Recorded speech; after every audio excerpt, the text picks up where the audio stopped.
Hello again, everybody. This is Mr. Jam Jams. Today I'm here with Dragon Ball Xenoverse. I'm not going to do a lot with this game, specifically because with the tools that I have, I only have my PS4 as my recording tool, and there are a lot of blocked scenes, as they call them, in this game. So that means you can't record your gameplay straight to the PS4 of anything story related, anything with an anime cutscene, so like the very beginning, right before the title screen is blocked. There's a lot of those, and I don't know if those are ever going to get lifted, but I would like to just kind of talk about this game a little bit. It's been out for a few weeks, I want to say about 3 maybe, about the time that I kind of disappeared on you guys. And I've been enjoying it. It's a different experience of a Dragon Ball game that I've had before. If you've not played it, I'm not sure the best way to explain it, but you'll get a good look here. As you can see, I have my custom character right here. He's got his 4-star Dragon Ball armor on. I have beaten the main campaign. I just unlocked the, quote, hidden chapter, unquote, and that is the legendary Super Saiyan that will allow you to unlock Bardock and Broly, and I thought that those guys were going to be, DLC characters, so that's cool with me. I'm glad that's there. And I just discovered that if you get all the Dragon Balls, you can unlock Super Saiyan 4 Gogeta, and let's see, there was a Mega Shenron, and there was another character, I forgot who it was, maybe Super Saiyan 4 Goku, which would make sense if it's the trend. So anyway, yeah, here is the game. This is your hub world. They call it Toki City. There's 3 different sections. You can see little doors over there. It does have a little bit of loading in between, but it's not like that bad. This is the section that you load in pretty much every time you do anything, I guess, except for the story stuff, and when you first start the game. Right here in the left side of this section, you see the verses. That's where you can do online and offline battles. Over there is this parallel quest stuff, so that's kind of like side missions and stuff that you can do with all your friends and whatnot. This game took kind of a Destiny approach, as I like to call it, because all these guys with yellow are other characters other people have made. But you can do a single player lobby, which is what I loaded into, and these guys just appear as computer controlled characters, but they are human characters. They just don't actively do anything in your world. I usually don't do the multiplayer lobby because it's just, it never works for me.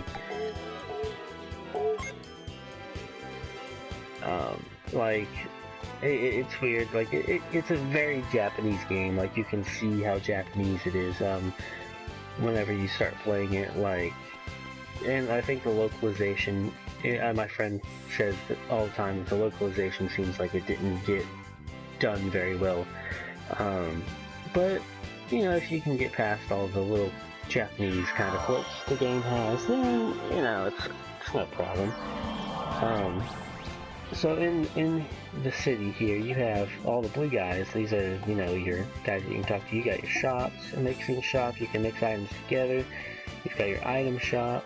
You got your accessory shop, which I never really use. I use a scouter for everything because you need it in parallel quests and whatnot to be able to see where else you have to go and whatnot.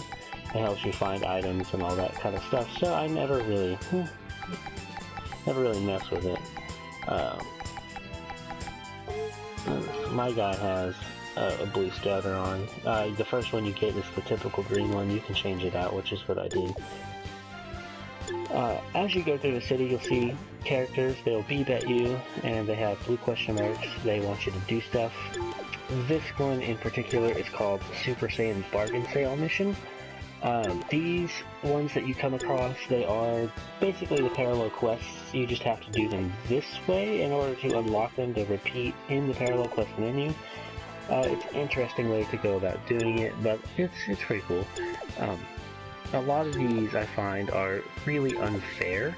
Like this one right here, it starts you out and you have to fight against Trunks and Goten, and then they go Super Saiyan. Then you have to fight against Future Trunks and Vegeta, who are already Super Saiyan, which I can never get past because they kill me.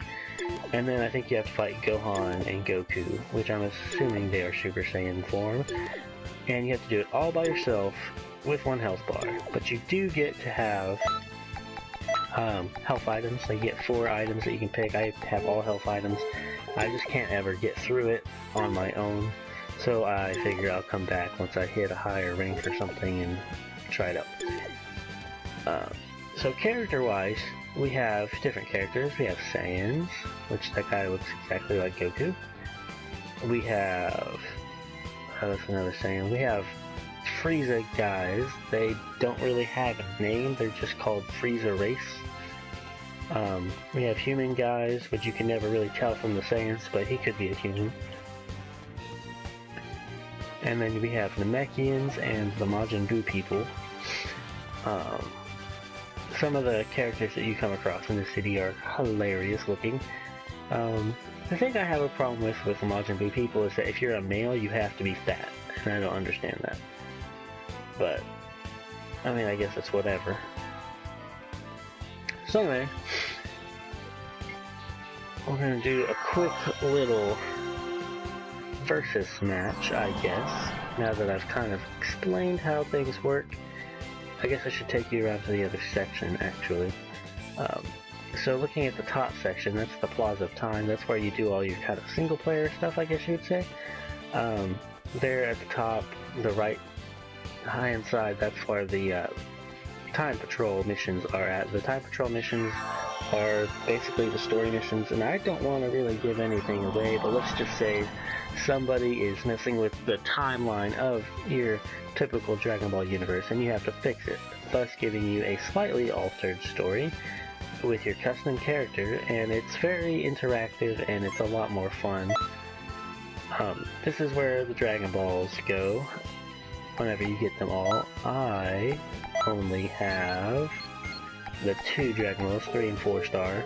The way you get them is kind of random, which is unlike most Dragon Ball games I've played before, but I guess it would just be too easy to be able to find all the Dragon Balls that fast to unlock everything.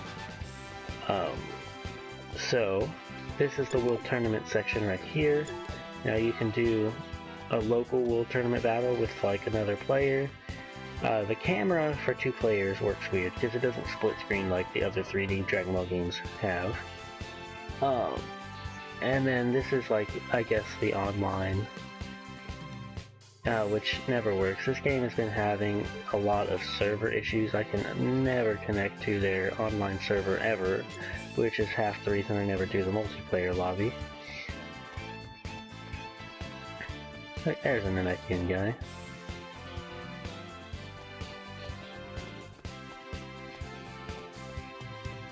And this is where you go to do your Time Patrol missions.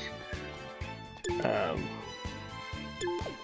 little guys with the little circles before their name, those are guys you can pick as your trainer, and they will, you know, guide you along and teach you new maneuvers and whatnot for battle and everything like that. So, that's pretty cool.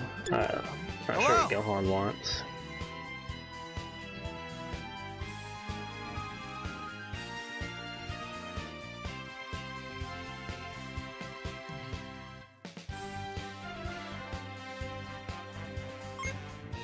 I'll go ahead and take Gohan as my teacher.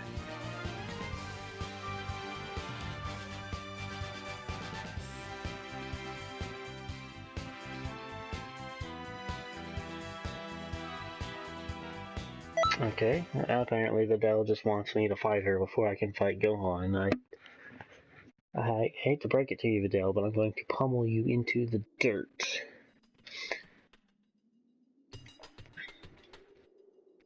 Alright, so Alright, battle here mechanics I are not go! It's too that bad. Like, I mean, they're not the best I've seen in a Dragon Ball game, but I've seen far worse. You two.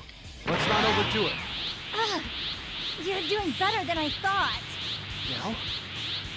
I think that's enough. Now, the one thing I have to enough say to is that pass. there's not a way to charge your energy unless you get the this heck, Gohan? super move called Whose Energy side are Charge, you on which anyway? takes up a slot. It's not that. And then your Super Saiyan ability takes Well, up an ultimate move good luck, slot, Videl. and you can only stay in a limited amount of time, because once you go Super Saiyan, it starts draining your I ki. guess you weren't out But you get unlimited access to all your moves.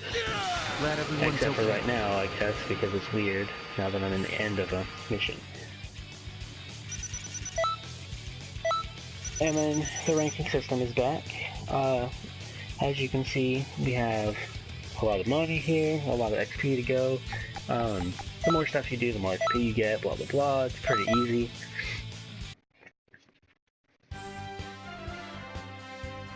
Now, the combos, like, the game is kind of in between, like, my personal favorite Dragon Ball game is Raging Blast 2.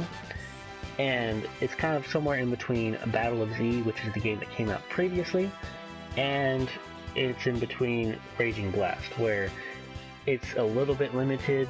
However, you can... Gohan and Videl is now your master. Good translation. Anyway, so like, you do get a little bit more control over the combination department, and like, you can teleport if you know what you're doing, which is pretty nice. Like, the combat mechanic works fine for me. It's not the best, but it works fine, and I have no complaints about it necessarily. So that's whenever you want to get a new master, you just, when you find somebody who has a grayed out icon, you can just talk to them and you will do a battle with them. They'll test your abilities, and then bam, they're your trainer. I did find Goku earlier the other day, but he didn't want to be my master until I reached level 70, and I'm only 53. So I think I'm going to cut this video short right here, just so that I have more time to make a full video about, you know, the gameplay and whatnot, showing more battles, because I spent a lot of time talking about how the city works and everything like that, and I only get a 15-minute time limit on my recording, so I guess I will catch you guys with the next installment of Dragon Ball Xenoverse, and we will be tackling a couple of side missions that I have not completed yet.